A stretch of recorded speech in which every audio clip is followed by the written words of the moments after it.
오늘 찬송가 23장 만입이 내게 있으면의 작시는 찰스 웨슬리입니다. 감리교회의 창시자인 존 웨슬리 목사님의 동생이시죠. 18세기에 가장 역동적인 부흥운동인 감리교의 설립에 주도적인 역할을 담당했던 분이십니다. 영국 국교회에서 갱신운동을 하다가 감리교를 설립하고 그 성장에 크게 기여했던 분이 찰스 웨슬리 목사님이십니다. 링컨 샤이아에서 태어나셨고요.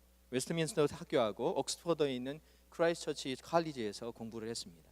그래서 라틴어와 또 헬라어 고전들을 공부하고 그것을 영어로 번역하기도 했습니다.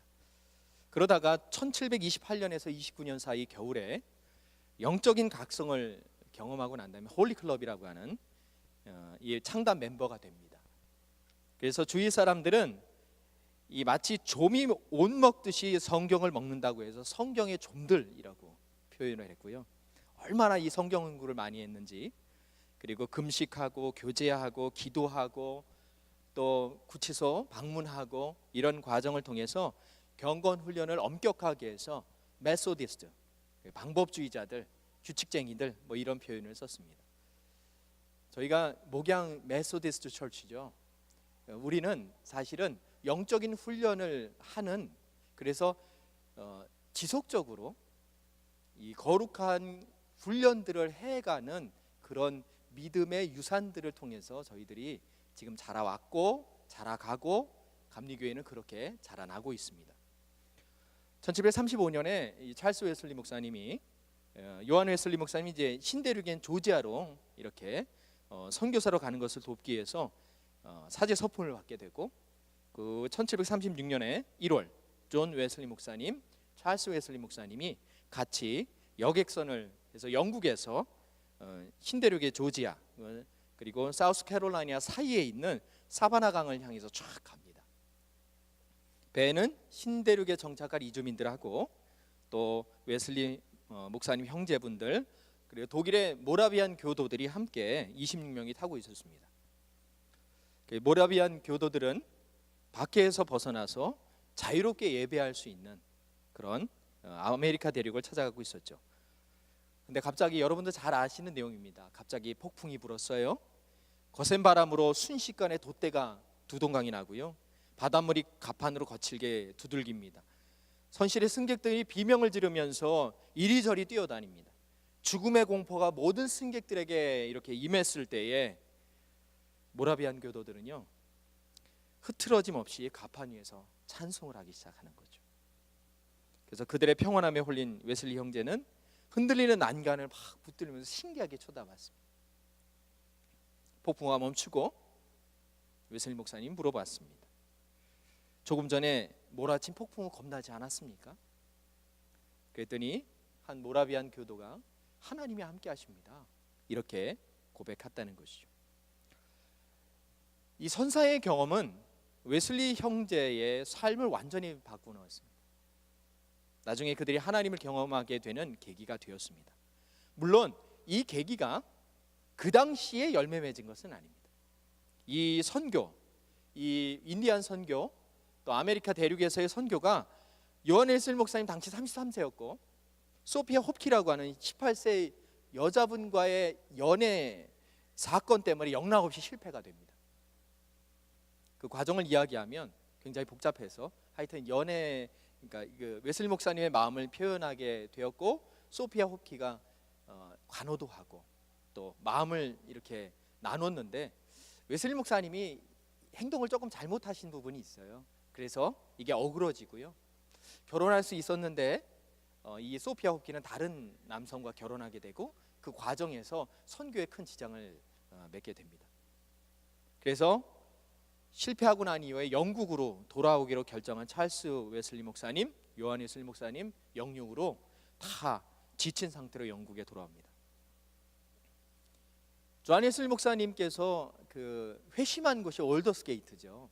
근데 우리는 존 웨슬리 목사님의 그 회심 사건만 알지 찰스 웨슬리 목사님의 회심 사건은 잘 알지 못할 때가 있습니다. 똑같이 올더스게이트에서 회심을 경험하세요. 존 웨슬리 목사님이 회심한 3일 전에 회심을 합니다. 당시에 브레이라고 하는 분의 집에서 찰스 웨슬리 목사님이 큰 병을 앓아서 이제 막 사경을 헤매고 있을 때에 잠을 자려고 하는데 나사렛 예수 그리스도의 이름으로 일어나라, 그리고 너의 모든 병이 완전히 다 나았다라고 하는 이 브레이의 누이 무스 그레이브 부인의 목소리, 그 기도의 소리를 듣게 됩니다. 그리고 난 다음에 그것이 무스 그레이브 그 누이의 브레이 분의 누이의 이야기가 아니라 예수 그리스도께서 자신에게 하신 명령으로 믿게 되고 그로 말미암아 회복이 되죠. 그래서 예수 그리스도의 음성으로 듣는 그 순간 웨슬리 목사님께서요, 찰스 웨슬리 목사님이 모든 죄가 용서받았다는 확신이 들고 더불어 몸과 마음이 성령으로 충만함을 경험하게 됩니다. 그날 찰스 웨슬리 목사님이 이렇게 고백해요. 그때 나는 하나님과 내가 화평하다는 사실을 발견했습니다. 사랑의 그리스도를 소망하면서 기쁨이 충만했습니다. 그날 그 나머지 시간 동안 나는 나 자신의 능력을 믿지 못하고 전혀 없이 내가 나약하다는 기분이 들었습니다. 나는 믿음으로 내가 일어선 것을 보았고 믿음이 계속해서 나를 지지하고 내가 죄로 빠져들려고 해도 믿음은 계속해서 나를 지켜주는 것을 내가 경험하게 되었습니다. 나는 나 자신의 연약함을 느끼며 침대로 갔지만 그리스도의 보호하심을 확신하게 되었다, 이렇게 이야기하고 있습니다. 그는 다음날 아침에 시편 107편을 묵상하면서 찬송을 완성하게 되고요, 그 이후에 6,500여 편의 찬송시를 지게 됩니다. 오늘 우리들이 함께 부를 만입이 내게 있으면은요, 그렇게 회심한 1년 후에 1939년에 자신의 회심을 기념하여서 찬송을 짓습니다. 원래 만입이 내게 있으면이 아니고요, 천입이 내게 있으면이 원래 본래입니다. 근데 이게 한국말로 번역되면서요 10배로 들었습니다. 만입이 내게 있으면입니다. 그래서 더 은혜가 되는 것 같아요. 1000개 입으로 안 된다는 거죠. 10,000개쯤은 있어야 하나님의 은총을 다 찬양할 수 있다라고 하는 우리 믿음의 선조들의 고백인 줄 믿습니다. 그래서 이 찬양은 부르는 자들에게 참으로 은혜가 되는 것이죠. 원래 이게 저희는 4절까지 있죠. 18절로 되어 있습니다. 그러다가 7절부터 이 찬송이 이렇게 번역이 됐고 저희들은 4절로 축약된 7절부터 11절까지의 그 내용들을 찬송하게 되었습니다. 이 1000개의 입이라고 하는, 입술이라고 하는 이것은 피터 벨러 목사님, 이분은 존 웨슬리 목사님에게도 크나큰 영향을 미칩니다. 특별히 존 웨슬리 목사님이 피터 벨러 목사님에게 이렇게 물었습니다. 목사님, 나는 믿음이 없는데 믿음에 대해서 설교해야 됩니까? 그랬더니 이분이 뭐라고 얘기하냐면 이렇게 얘기했습니다. 믿음이 없어도 설교하십시오. 언제까지 해야 되냐면 믿음이 생길 때까지 설교하시고 믿음이 생기면 그 믿음 갖고 설교하십시오 라고 말씀해주고 있습니다. 그리고 난 다음에는 웨슬리 목사님 올더스 게이트에서 그 회심 사건을 통해서 그랬고요, 찰스 웨슬리 목사님도요, 이 피터 벨러 목사님께서 나에게 1000개의 혀가 있다면 그 모두를 가지고 하나님을 찬양할 것입니다 라고 하는 그 고백을 듣고 이 찬송시를 적었다고 해요. 어떤 한 사람의 고백, 특별히 나에게 1000개의 혀가 있다면 그것으로 하나님을 찬양하겠습니다 라고 하는 이 고백이 얼마나 위대한 고백이 되는지, 그래서 수백 년을 함께 부를 찬송으로 지어질 때에 이 찬송을 부르는 자들에게 동일한 고백으로 임하게 되는 것을 저희들은 알게 됩니다. 고로 사랑하는 여러분, 여러분의 그 작은 한마디, 여러분의 삶 가운데 믿음으로 고백되어지는 그 고백을 누군가는 듣고 그것이 찬송으로, 그것이 다른 사람의 간증으로 고백되어질 때 여러분의 입술은 여러분의 입술이 아니고 하나님이 사용하시는 귀한 도구가 되는 줄 믿습니다. 그러다 하시면 늘 하나님의 은혜가 담긴 말들을 하는 여러분의 입술이 되시길 주의 이름으로 간절히 축원을 드립니다. 오늘 우리가 읽었던 그 야고보서는 특별히 입술에 대한 이야기를 많이 합니다. 여러분, 하나님은 우리들에게 어떤 은혜를 주셨냐 이렇게 곰곰이 말씀을 준비해서 했더니 입술의 권세를 주신 것 같아요. 예를 들면 믿음의 조상 아브라함에게는 창세기 10장 3절에 너를 축복하는 자에게 내가 복을 내리고 너를 저주하는 자에게 내가 저주하리니 땅의 모든 족속이 너로 말미암아 복을 얻을 것이나 하신지라 이렇게 말씀해 주고 계세요. 마태복음 10장 12절부터 13절에 제자들에게 집에 들어가면서 뭐라고 말씀해? 너희들 평안함을 빌어라. 그 평안함이 그 집에 합당하면 너희에게 빈 평안이 그 집에 임할 것이고 만일 합당하지 아니하면 그 평안이 너희에게로 돌아올 것이다. 이렇게 말씀하세요. 특별히 민수기 14장에 보면 바란 광야에 진친 이스라엘 백성들에게 하나님이 명령하신 것이 있는데 12지파에서 12명을 선택해서 12정탐꾼을 가나안 땅으로 보내는 사건이 나옵니다. 12정탐꾼들이 나와서 어떻게 보고했지요? 부정적인 보고를 했죠. 그리고 연이어서 이스라엘 백성들은 민수기 14장에서 스스로 광야에서 죽을 것처럼 통곡하여 웁니다. 부정적인 표현이 주는 폐해입니다. 온갖 악담과 험담과 원망을 하면서 애굽 땅에서 죽었으면 좋았을 것을 이렇게 고백하는 것이 이스라엘 백성들입니다. 이럴 바에야 애굽으로 돌아가자. 그리고 그들은 여호수아와 갈렙과 회중 앞에 엎드린 모세와 아론을 돌로 치려고 합니다. 그때 하나님께서는 영광 중에 나타나셔서 모세에게 이렇게 말씀하시죠. 11절 말씀인데요, 이 백성이 어느 때까지 나를 멸시하겠느냐 이렇게 말씀하십니다. 그러한 다음에 26절 이하에 민수기 14장 26절 이하에 이렇게 고백하고 있습니다. 여호와께서 모세와 아론에게 말씀해 이르시되 나를 원망하는 이 악한 회중에게 내가 어느 때까지 참으랴. 이스라엘 자손이 나를 향하여 원망하는 바를 바는 바 그 원망하는 말을 내가 들었노라. 그들에게 이르기를 여호와의 말씀에 내 삶을 두고 맹세하노라. 너희 말이 내 귀에 들린 대로 내가 그들에게 행하리니 라고 말씀해 주고 있습니다. 오늘 이게 이스라엘 백성들에게만 들리는 말씀일까요? 아닙니다. 오늘 우리들에게도 동일한 말씀을 주시는 것이죠. 우리가 고백하여서 우리와 함께 계시는 하나님께 들리는 대로 그것은 열매 맺게 되어 있다는 것입니다. 그럼 우리가 스스로 생각할 때 할 수가 있겠죠. 우리는 과연 한 주간을 살아갈 때에 어떤 말을 하나님의 귀에 들리도록 말했는가? 아주 중요한 고백인 것 같습니다. 하나님께서 우리에게 주신 가장 귀한 선물은 하나님이 우리의 고백을 들으시고 응답하시는 데에 있습니다. 하나님과 관계없을 때에, 죄 가운데 있을 때에는 우리는 하나님께 영광을 돌릴 수도 없고 돌리지도 못했습니다. 그러나 예수 그리스도의 십자가 은혜로 말미암아 우리들이 다시 하나님께 우리의 입술을 통해서 영광을 올릴 수 있는 그런 귀한 은혜를 우리들에게 주셨다는 사실이 더 큰 하나님의 은혜인 줄 믿습니다. 그런데 오늘 본문인 야고보서 3장 6절부터 8절에 가슴 아픈 이런 이야기들이 있어요. 혀의 본질에 대해서 말하고 있습니다. 혀는 곧 불이요 불의의 세계라. 혀는 우리 지체 중에서 온몸을 더럽히고 삶의 수레바퀴를 불사르나니 그 사르는 것이 지옥불에서 나느니라. 여러 종류의 짐승과 새와 벌레와 바다의 생물은 다 사람이 길들일 수 있고 길들여 왔거니와 혀는 능히 길들일 사람이 없나니 쉬지 아니하는 악이요 죽이는 독이 가득한 것이다. 이렇게 말씀해 주고 있습니다. 그러니까 본질적으로 우리의 혀는 긍정적인 면이 많을까요? 부정적인 면이 많은 것일까요? 부정적인 면이 많습니다.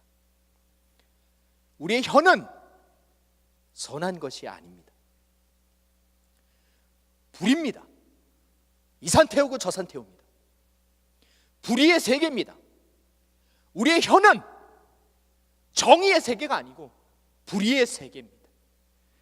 그래서 혀를 바로 사용하는 것이 그렇게 어려운 것이고, 잠언과 포함한 모든 성경은 우리의 입술을 조심하라고 얘기하는 것은 우리의 입술이 본질적으로 불의의 세계이기 때문에 그렇습니다. 심지어는 그리스도인들도 그렇다는 것입니다. 그래서 우리가 9절부터 제가 한번 잘 읽어드릴게요. 3장 9절 말씀부터 12절 말씀. 이것으로, 이 혀로 우리가 주 아버지를 찬송하고 또 이것으로 하나님의 형상대로 지음을 받는 사람을 저주합니다. 한 입에서 찬송과 저주가 나옵니다. 내 형제들아, 이것이 마땅하지 아니하느니라. 샘이 한 구멍으로 어찌 단물과 쓴물을 낼 수 있겠습니까? 내 형제들아, 어찌 무화과나무가 감람나무 열매를, 포도나무가 무화과를 맺겠느냐? 이와 같이 짠물이 단물을 내지 못하느니라. 이렇게 말씀해 주고 있습니다. 이게 우리의 죄된 본성입니다. 의인된 죄인으로서 우리들의 모습입니다. 하나님이 우리를 의롭게 불러싸우나 우리의 입술은 여전히 불의의 세계인 것입니다. 어찌 보면 우리는 하나님의 회막을 짓는 광야에서 조각목 같은 그런 인생인 것 같아요. 이런 우리들을 부르셔서 하나님은 이 불의의 세계를 통해서 어떻게 해요? 하나님의 영광을 위해 예배하게 하시는 것 같아요. 우리는 본질적으로 그런 쓰임을 받은 존재가 아니었는데, 그런데 하나님의 영광을 위해서 쓰임 받는다는 것은 우리의 존재 자체가 의로워서가 아니고 우리는 연약한데 그 자리에 조각목 같은 우리들을 귀한 금으로 덧입혀 주셔서 우리를 사용하는 것입니다. 짧은 영상을 함께 보고 싶은데요, 그것은 조각목 같은 우리의 삶을 하나님께서 어떻게 예배 자리로 부르시는지에 대한 영상입니다. 우리 영상을 좀 보여주시겠어요?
우리는 종합공 같은 서로 찔러대는 볼품없는 그런 시띠나무 같은 인생입니다. 제멋대로 낳고 심지어 우리의 입술은 불의의 세계입니다. 이 볼품없는 이 나무에 순금을 씌워주셔서 언약궤를 만들어주시고 또 그로 말미암아 금으로 쓰여진 우리들을 볼 때 사람들은 와 귀하다 하지만 본질상 우리들은 조각목 같은 그런 인생입니다. 깎이고 다듬어지고 하나가 되어야 하나님은 우리를 사용하시고 영광의 도구로 사용하시게 되는 것입니다. 우리의 입은 악한 본성 때문에 본질적으로 악하게 사용됩니다. 절제되지 않으면 지옥불을 일으킵니다. 온몸을 더럽히고 삶의 수레바퀴를 사르는 것이 이것이 우리의 혀입니다. 독이 가득해서 사람들을 죽입니다. 이런 볼품없는 이 혀로 하나님은 하나님을 찬양으로 하시는데 깎이고 다듬어져서 금과 같은 은혜로 덮여져야 우리들은 그렇게 쓰임을 받을 수 있는 것입니다. 그래서 베드로전서 4장 11절 말씀에 이렇게 권면합니다. 만일 누가 말하려면 하나님의 말씀을 하는 것 같이 하고, 누가 봉사하려면 하나님이 공급하신 힘으로 하는 것 같이 하라. 이는 범사에 예수 그리스도로 말미암아 하나님이 영광을 받으시게 하려 함이니 그에게 영광과 권능이 세세 무궁하도록 있느니라. 아멘. 이렇게 표현하고 있습니다. 이런 부족한 우리들을 하나님이 사용하셔서 선한 도구로 사용하기를 원합니다. 선한 도구로 사용할 때가 언제인가 이렇게 말씀을 준비하면서 생각해 보니까요, 찬송하고 기도할 때인 것 같아요. 그래서 야고보서 5장 13절 말씀에 야고보 기자는 그대로 말씀하고 있습니다. 너희 중에 고난 당하는 자가 있느냐? 그는 기도할 것이요. 불평하고 신세 한탄하는 것이 아니고, 고난 당하고 있느냐? 너의 입술에 그 불의의 세계가 하나님께 기도하며 의의 일을 이루라고 말씀해주고 있는 것 아니겠습니까? 누구든지 즐거워하는 자가 있느냐? 그는 찬송할지니라 라고 말하고 있습니다. 너를 자랑하여 교만의 도구가 되지 말고 하나님께 영광을 올려드리며 찬송하라고 말씀해주고 있는 것입니다. 그런데 오늘 이 찰스 웨슬리 목사님, 만일 만입이 내게 있으면 그 입 다 가지고 뭐 한다고요? 내 구주 주신 은총을 늘 찬송하겠다라고 하는 것입니다. 영어 번역으로는 Oh, 4,000 tongues to sing. 1,000혀가 있으면 그 혀로 하나님을 찬송하겠다 이야기합니다. 이 얼마나 위대한 고백입니까? 사실 하나도 감당하기 어려운데 1,000개를 어떻게 감당할 수 있을까요? 한국 사람 10,000개쯤 감당하셔야 됩니다. 그냥 만입이 내게 있으면이니까요. 우리 교회는요, 아이들까지 하면 2,000개의 혀가 있습니다. 이 혀가 얼마나 많은 문제를 야기할 수 있는지는 우리가 상상하지 않아도 압니다. 다양한 의견들이 있고 다양한 성격들이 있으십니다. 다 한 성격들 하시잖아요. 또 다양한 요구들이 있고 다양한 삶의 이야기들이 있습니다. 의견이 다 다르고요, 또 지역도 다릅니다. 삶의 수준도 다르고, 생각해 보면 이 2,000개의 혀가 한 목소리를 낸다는 것은 정말로 어려운 일입니다. 이 수많은 혀가 하나의 목소리를 내는 것은 어찌 보면 한 목소리로 하나님께 찬양할 때입니다.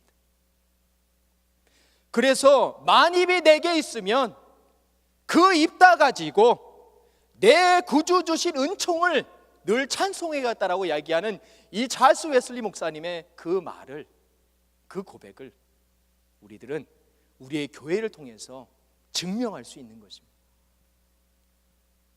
우리가 해야 할 일은 무엇일까요? 우리가 모든 사람들이 하나님을 찬양하는 데에, 쓰임받는 데에 있다고 믿습니다. 우리가 10,000개 혀가 있더라도 그 입 다 가지고 뭐 한다고요? 찬송하겠다라고 하는 이 고백이 저와 여러분의 고백이 되시기를 주의 이름으로 간절히 축원을 드립니다. 이 세상은 자신의 공로와 공적을 잘하는 데 혈안이 되어 있습니다. 스스로를 보호하고 나 상처받지 않기 위해서 다른 사람에게 상처 주는 것 쉽게 생각합니다. 남 깎아내리기 바쁘고 남의 마음 헤아리지 않고 우스갯소리하는 그 소리에 사람들의 심령이 죽어가는 것입니다. 괜찮은 것 같은데 그렇지 않습니다. 그러나 하나님은 한 입에서 저주와 찬양이 함께 나오게 창조하지 않으셨습니다. 기도와 찬송으로 우리의 입을 가득 채울 때에 하나님께서는 영광이 되는 입술이 되는 줄 믿습니다. 은혜로우신 하나님을 찬양하는 여러분 되시길 주의 이름으로 간절히 축원을 드립니다. 하나님께 기도의 입술을 올려드리는 여러분의 삶이 되시기를 주의 이름으로 간절히 축원을 드립니다. 그것이 이 불의의 세계요 죽이는 악이 가득한 이 입술을 하나님의 은혜의 도구의 삶으로 정직하고 아름답게 사용하는 바른 방법인을 여러분은 믿으시길 바랍니다. 그래서 구원받은 백성으로 하나님께 영광과 찬송과 기도를 날마다 올려드려서 그 여러분의 찬송을 통해서 하나님의 영광을 받으시고 여러분의 삶에는 아름다운 삶의 열매가 되시기를 주의 이름으로 간절히 축원을 드립니다. 이런 고백으로 하나님을 찬양하는 것입니다. 찬양팀 나오시고요. 이런 마음의 고백, 하나님, 우리가 여기 모인 분들이 여기 한 2,000명쯤 모여 계세요. 그래서 2,000명이 한 목소리로 하나님을 찬양하는 것입니다. 뭐라고요? 만입이 내게 있으면 그 입 다 가지고 내 구주 주신 은총을 늘 찬송하겠다. 내 은혜로우신 하나님 날 도와주셨는데 그 영광 넓혀 다 알게 해주기를 원한다. 내 주의 귀한 이름이 날 위로하신 것 내가 아오니 그 크신 이 귀의 음악 같으니 참 기쁨 된다. 내 죄의 권세 깨뜨려서 그 결박 푸셨고 이 추한 마음 피로써 정결케 하신 그 하나님의 은혜를 찬양하겠다.